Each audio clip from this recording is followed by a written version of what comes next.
askotan, behar bada gehiagitan hitz egiten dugu komunikabideok gauza txarrei buruz, ezta? Esaten da, albiste negatiboek gehiago saltzen dutela.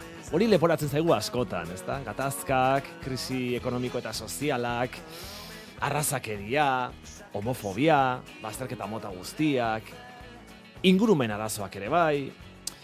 Eta askotan aipatzen dugu horien guztien konponbide bezala, konponbide edo erremedio bezala, hitz bat. Kultura. Hitz bat edo bi. Kultura eta heziketa baita ere, ez? Askotan aipatzen ditugu horiek, zeinen beharrezkoa eta aldi berean zeinen ahaztua eta baztertua izaten dugun askotan kultura. Irati asko, egunon.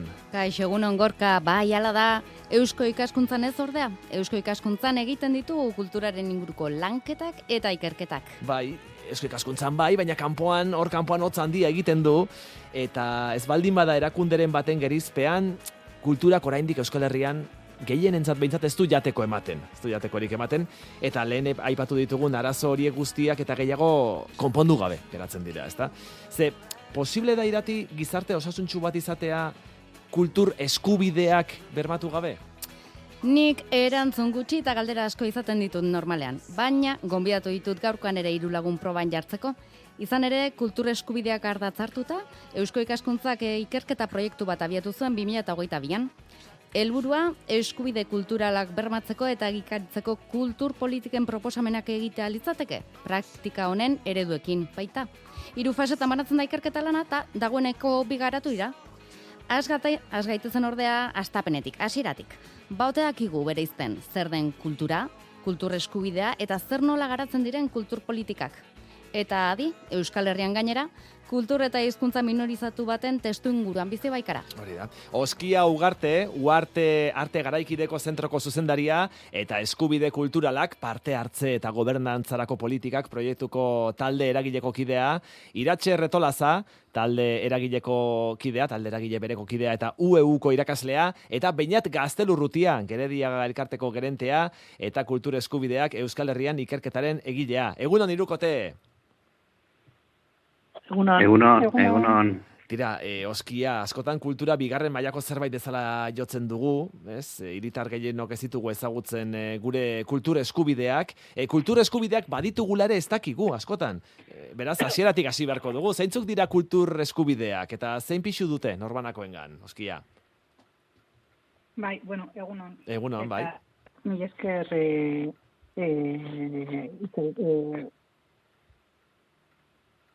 Bueno, tira, badirudi gaur astro guztiak elkartu zaizkigula eta konexioek kale egiten digutela. Dena den, Oskia horre arazoak ditugu berarekin hitz egiteko, baina Iratxe Retolaza eta Beñat Gaztelurrutia baditugu, ezta? Iratxe, Beñat, zuek hor zaudete, ezta? Bai, gu bai. Bai, tira, esaten ari gara, kultur eskubideak zeinen garrantzitsuak diren, Beñat, kultur eskubideerik gabe, ezinezkoa izango litzateke behar bada, kultur ekimen asko aurrera ateratzea, ezta? Bai, zalantzarik ez. Kontua da jabetu egin behar dugula, horiek existitu egiten direla, eta edozein kultur jarduera aurrera ematerakoan kontuan hartu behar ditugula. Hortxeago gakoa. Eta, bueno, egia esan, kultur eskubideen kontzeptua nik esango nuke berria ez den arren, aspalditxotik bueltaka badabilen kontzeptua den arren, gurean berria dela esan daiteke, ez da edo behintzat, horren inguruan edo izen horrenpean kontzeptu hori lantzen oraintsu hasi garela eta jabetzen horiek egon badirela. Orduan hor badago lan egiteko bai. Oskia, orain bai, ezta? Entzuten gaituzu, ezta? Bai. Orain bai. Nik entzuten zaituzet, baina igual, bueno. Bai, momentu batean moztu egin zaigulako telefono deia. Zeintzuk dira kultur eskubideak? Bai. Bueno, kultura eskubideak, guk ikusten ditugun bezala edo dira, badago lege bat, Nafarroan nahiko aurreratua dagoena, orain dela 2 urte garatu zena, eta hor pixka bat onartzen dira, zeintzuk diren gizarteak ditugun kultur eskubideak, bai? Nafarroko legea aipatzen dut, gure inguruan, erreferente moduan nahiko aurreratua dagoelako, bai? Eta gero aplikazioa guztia egin behar den. Eta Bueno, berriz ere galdu dugu Oskiarekin genuen komunikazio hori. Lehenik eta behin behar bada kultura eskubideak ezagutzeaz gain definitu beharko genuke baita ere kultura zer den, ezta? Bai, nik uste hirukoteak horretarako baduela nahiko oinarri, ezta? Iratxe, Beñat, lagunduko iguzue, mesedez? Egunon, bai, kultura ulertzeko modu asko daude, baina egia da kultur sorkuntza eta kultur imaginarioak badirela, azken batean ere mundua birpentsatzeko eta munduan kokatzeko, munduan errotzeko jardunak, komunitatearen identitateak birpentsatzeko ariketak eta baita ere norbanakoarena, ez? Kulturak laguntzen gaitu, neurri batean ere mundu simbolikoa sortzen ditugu neurrian, mundu hontan ere bizirauteko tresna bat ere badira, ez? Gizakiok gure artean ere komunikatzeko eta gure artean ere bai komunitatea, bai pertsona bezala ere gure burua eraikitzeko tresna oso garrantzitsuak. Eta era berean badira ere une oro gure burua birpentsatzeko tresna bat, ez? Eta alde hortatik kulturre eskubideen kontzeptu hori, Beñatek esan bezala oso berria da, hizkuntza eskubidez gehiago hitz egin dugu gure hartan, da beste hainbat eskubidez, baina giza eskubideen testuinguru horretan kultur eskubideen eremuari duela gutxiago edo gure hartan espresuki horrela ditu eta duela gutxi arte ezkenion heldu gai horri, baina egia da nolabait herritar guztiok bermatuta beharko genuke bai kulturarako sarbidea, kultur formazioa badirelako gizaki bezala ere bizirauteko eta aurrera egiteko behar ditugun baliabide batzuk. Beste baliabide asko den eskubidez ere hitz egiten dugu, ez? Bizirauteko behar ditugun beste baliabidez, baina kultura ere bada bizirauteko tresna garrantzitsu bat.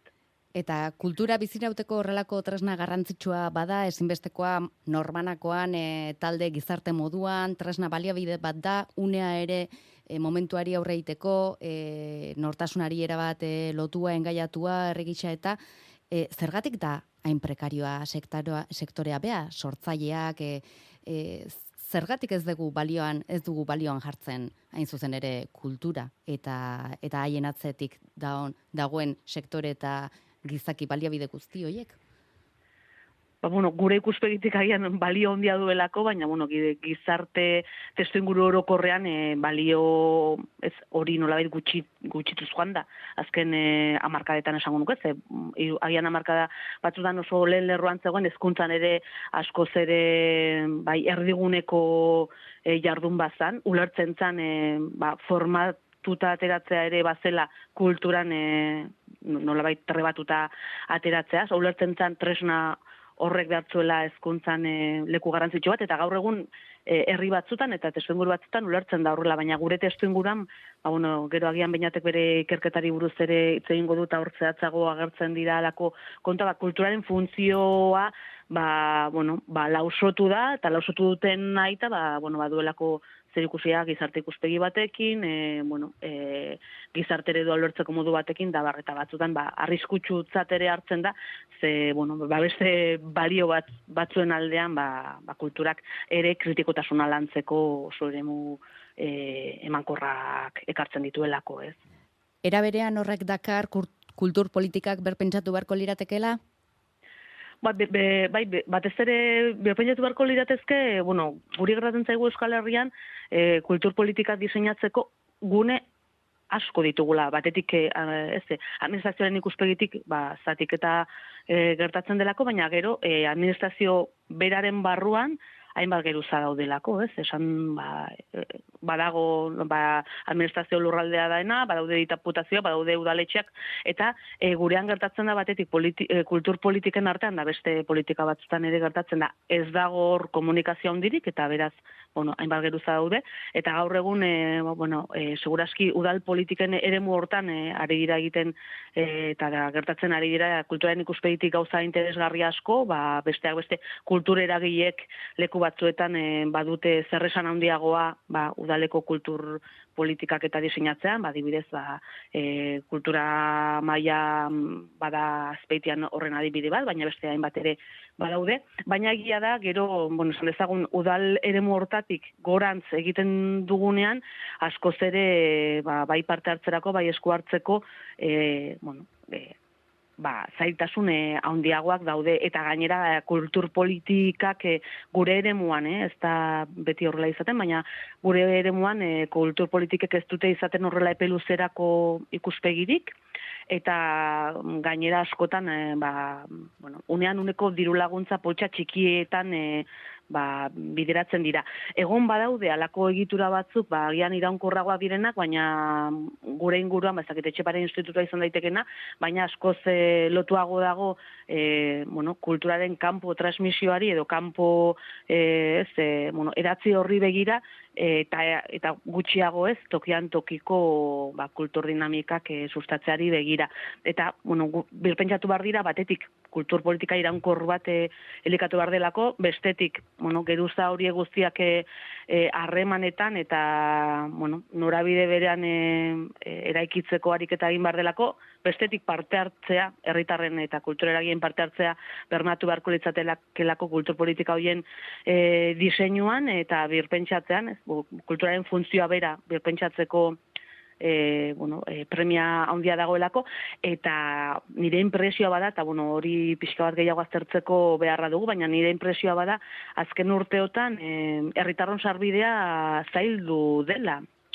Kultur jardun asko orrainpekoa dira, plazan kultura bizia egiteko arau eta baita burokraziak askoz gehiago zaildu dira, eta badugu, alako gauzen inguruan badugu aztertu beharra eta birpentsatu beharra kultura ere biziagoa izan dadin eta denen eskura ere egon dadin, ez?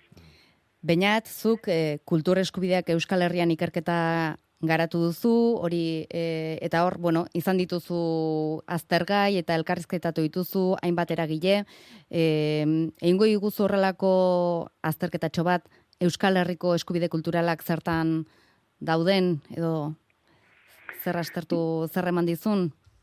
Bai, aurreratu dugu moduan nik esango nuke oraindik kontu hemen aztapenetan dago, ezta?